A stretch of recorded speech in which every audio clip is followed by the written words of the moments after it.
Hello, trauma warriors. I'm Janae with Defeating Childhood Trauma, and today we are going to talk about stage one of coercive control, that whirlwind courtship known as love bombing. For many of us who were raised by cluster B parents, not all of us, but a large number, we had the abusive, irrational cluster B parent, and we also had the enabler parent. And if your childhood was anything like mine, I remember just being so confused. Why is my father, the enabler parent, putting up with my borderline mother's continual abuse? Why won't he leave her and take us with him, me and my brother? And I remember just being so confused about him putting up with the abuse, condoning her abuse of me and my brother, and it never made sense. And I think for a lot of us survivors, it doesn't make sense. And what I'm about to tell you, understand this. It is not a means of compassion shaming. It's a means of helping you make sense out of a situation that made zero sense. So what happens with the enabler parent is they fell victim to a coercive control relationship and never escaped. That was our prequel. And the reason I'm bringing that up is because as survivors of these types of parents, in our adult life, we are at risk of our epilogue becoming our prequel. Let me repeat that in a different way. We are at risk of our prequel becoming our epilogue until we gain clarity on what happened to us, but also what happened before we were born. Most importantly, how is coercive control so dangerously effective that they don't even need physical chains to stay bound in a relationship with an abusive partner? Now, with that said, I'm reading to you a section of an article I wrote about 9 months ago, and I still consider it the great magnum opus of my site. Coercive control is the reason they can't just leave. We hear of the domestic violence victim who stays or keeps going back to their abuser. And until we understand coercive control, we will keep asking, why can't they just leave? We are asking the wrong question. The victim is free to leave at any time in the physical sense. But coercive control is psychological bondage, and it should be as commonly known as domestic violence because the two are synonymous. If physical abuse was the only abuse tactic, more victims of domestic violence would ask for help. But domestic violence is more than physical violence. It's the psychological erosion of the human spirit. Just because we can't see the victim's chains doesn't mean they aren't there. As outside observers, we see just leave as the clear solution. But what we cannot see are two things. One is that leaving this type of abuser tends to be more dangerous for the victim than staying. The other is the biological science behind their psychological erosion. Psychological abuse doesn't only harm their mental health. It also impacts their body chemicals, brain chemistry, and nervous system. And until the victim separates from the abuser, the victim's body and brain will continue playing its macabre symphony on the abuser's command. The science behind their mental health is the reason we see the victim staying or continue going back to their abuser. See also Trauma Glossary 3, Brain and Body on Trauma for a crash course, though we will be going more in depth. And so the question we should ask instead is, why is it in their best interest not to leave? A special thanks to Monckton Smith, see citation at the end, After years of investigating coercive control, Smith has reframed this question. I only changed the pronoun to include both genders. Men too, and a disclaimer. As a woman, I am well aware of the fact that women tend to be vulnerable against male abusers. I am also aware of certain cultures that actively oppress women in a patriarchal society. The oppression of all human beings deeply offends me. And while I am aware that, statistically speaking, more women are murdered by abusive male partners than the reverse, I will not take these facts and use them to throw out the baby with the bathwater.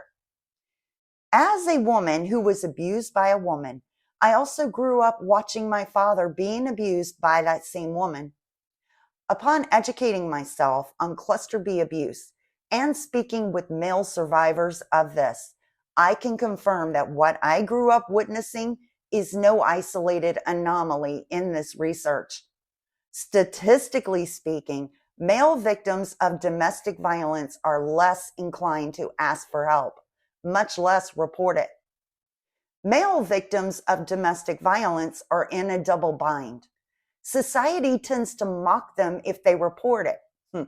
You got beat up by a woman, they jeer. And yet, if the man puts up his hands to defend himself, he will be the one arrested for domestic violence.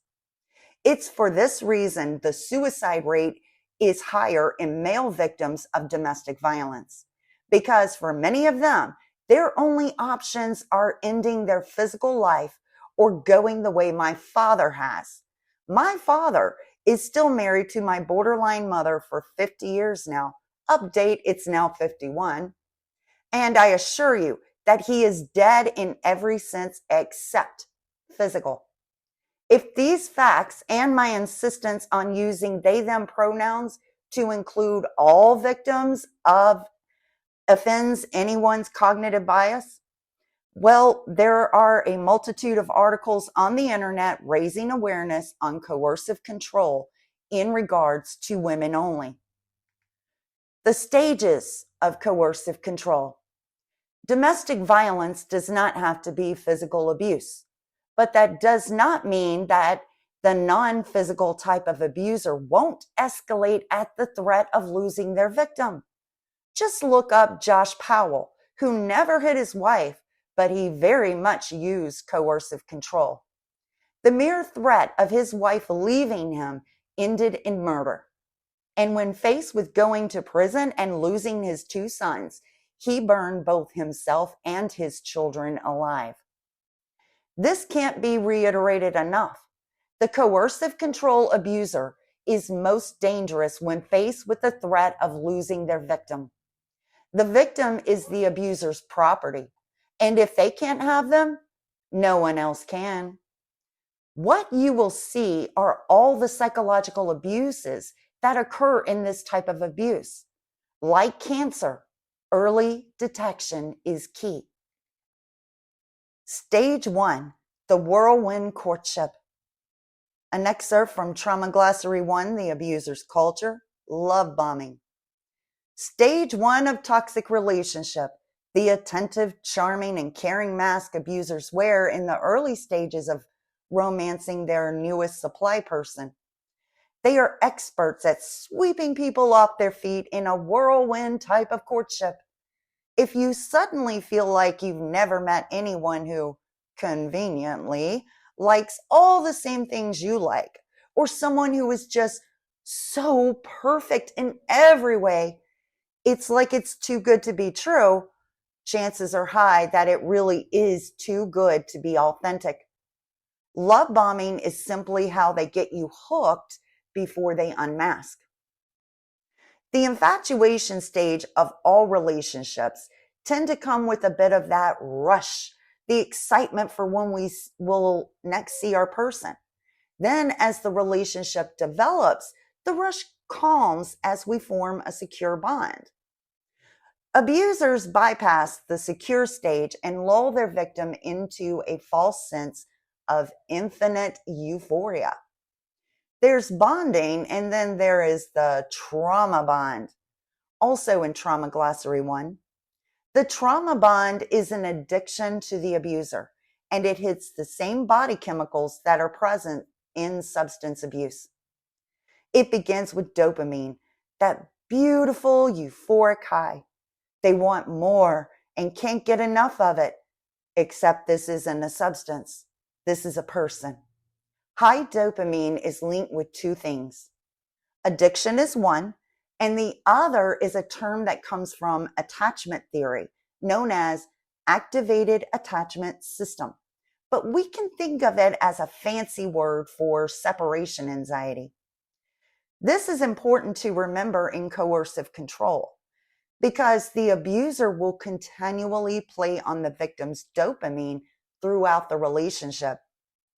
The unsuspecting victim has no idea that their dopamine high is blinding them to the early warning signs. They have finally found their perfect partner. They live and breathe for this person and will do anything in the world for them, including forgiveness for their person's flaws. But the mask has yet to slip, and the abuser knows that they can't keep up this facade forever. That's why they rush their victim into a commitment. The moment the victim and abuser begin cohabiting is when the mask slips. So that's all the reading for today. Let's address some key points on love bombing. That's stage 1 of a coercive control relationship. First, it is a myth that only those with anxious, also known as preoccupied attachment styles, or only codependents can get hooked into a trauma bond. The truth is, if you were not an anxious or codependent before, they will induce anxious attachment style in you. They will induce codependency in you. And this is where it starts, in the love bombing stage. They can't keep you hooked in a developing trauma bond unless they can induce this anxious, almost obsessive need to be in their life. And, putting yourself last in the relationship.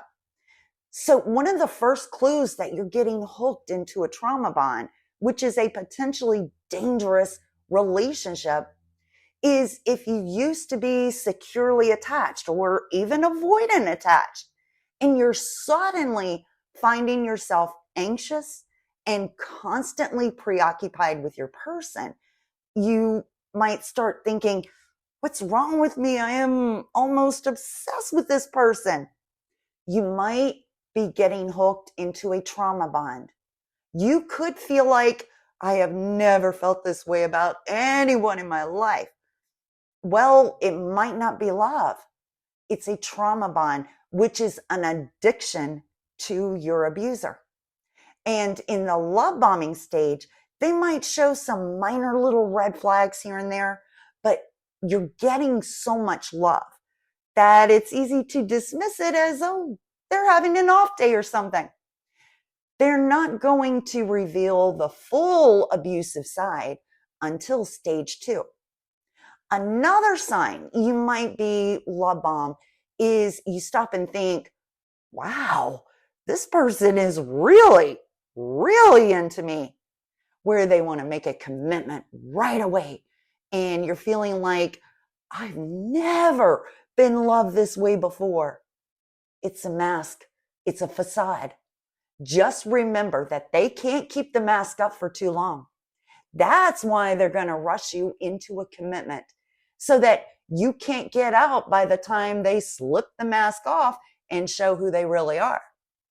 And did you know that in a trauma bond, exactly the same body chemicals are being hit in exactly the same way as they are in a substance addiction?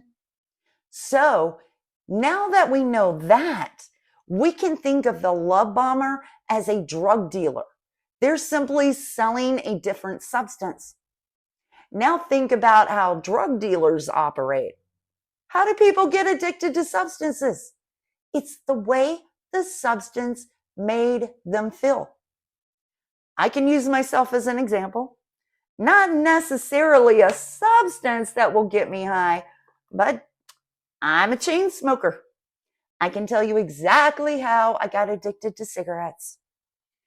It's because it was soothing me. I had high stress levels and I didn't understand why. Somehow, smoking cigarettes helped soothe my stress and I felt better. So when we think about the love bomber, we get hooked on how they're making us feel. So love bombing is how this charming drug dealer puts us in an emotional high, the ultimate love, and we want more, and more, even when the mask slips in stage 2. Now, finally, I want to leave you with just one more point. How is it that those of us who were raised by cluster B disorders get flashbacks to our childhood when we're being abused? And yet, we are so unprepared in the love bombing stage. The answer is quite simple. Our cluster B parents never had to love bomb us, at least not as minors, when we had no hope of escape.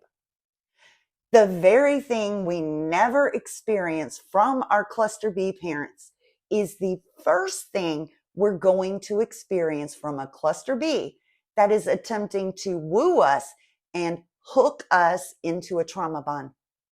Why would our cluster B parents bother love bombing someone who was already born into a chaotic environment that we never asked for and we couldn't escape? And that's key. We couldn't escape.